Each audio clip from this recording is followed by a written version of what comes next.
Bí ẹ ṣe ń karòyìn yìí, ara gbajúmọ̀ àgbà òṣèré tíátà ni tó jẹ́ ọ̀kan pàtàkì lára àwọn òṣèré tíátà tó lórúkọ jù nínú ìtàn tíátà orílẹ̀-èdè yìí, ìyẹn alàgbà Olú Jacob, ara ẹ̀ kò yá gidigidi o, tó sì jẹ́ pé níbi tí àárẹ̀ bàbá náà lè dé báyìí, agídí ìní ó fi ń dá àwọn èèyàn mọ̀ báyìí.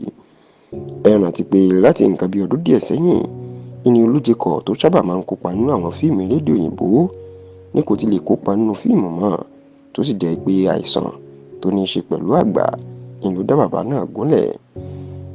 Bó tilẹ̀ jẹ́ pé ọ̀pọ̀ èèyàn mọ̀ pé ara Olú Jacob ẹni ọdún 81 years of age kò yá gidigidi, ṣùgbọ́n táwọn èèyàn kò rántí tí kò mọ ipò tí ó wà mọ́ nítorí pé wọ́n fi bẹ́ẹ̀ gbúròó ẹ̀ mọ́. Bẹ́ẹ̀ ni kò sẹ́nikẹ́ni tó sọ ìlera àti ipò tí bàbá òun wà fún wọn mọ́.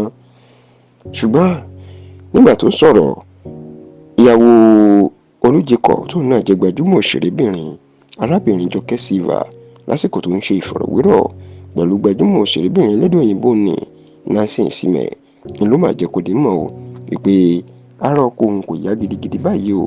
Kódà ó ní àìsàn kan tó máa ń ṣe èèyàn téèyàn kò fi ní rántí nǹkan, téèyàn kò tún ní dáhùn èèyàn mọ̀mọ́, èyí táwọn olóyìnbó ń pè ní dementia. Ó ní ló ń ṣe ọkọ òun o. Jọkẹ́ Silva ní ọkọ òun kò tiẹ̀ wá mọ̀, kò dáyàn mọ̀ báyìí, tó sì ń gbàgbé nǹkan. Ó ló ń kó ìbànújẹ́ bá òun nítorí pé ọkọ tóun fẹ́ ní nǹkan bí ọdún 37 sẹ́yìn ìkọlù léyìí. Ó ní kódà òun kò gbádùn Olú Jacob mọ́ nítorí pé kò mọ nǹkan kan tó ń lọ ní àyíká ẹ̀. Obìnrin ní bó tiẹ̀ jẹ́ pé ìgbéyàwó òun ò dùn mọ́, ṣùgbọ́n òun sì nífẹ̀ẹ́ ọkọ òun. Ó ní òun sì nífẹ̀ẹ́ pẹ̀lú ṣùgbọ́n tóun bá rántí báwọn ṣe jọ máa ń ṣe àti bókùnrin náà ṣe rí lásìkò yìí, ó ló máa ń pa òun lẹ́kún, ó máa ń ba òun nínú jẹ́ púpọ̀ ni. Ní báyìí o, àfi kí àwọn èèyàn kan túbọ̀ máa fàdúrà ran Olú Jacob, ọmọ bíbí ìlú Abẹ́òkúta ní ìpínlẹ̀ Ògùn lọ́wọ́, nítorí pé ìlera bàbá náà kò dára rárá o, tó sì jẹ́ wípé wọ́n ní ò dáyàn mọ̀mọ́, tó sì tún jẹ́ pé gbogbo nǹkan inú máa ń tètè ń gbàgbé.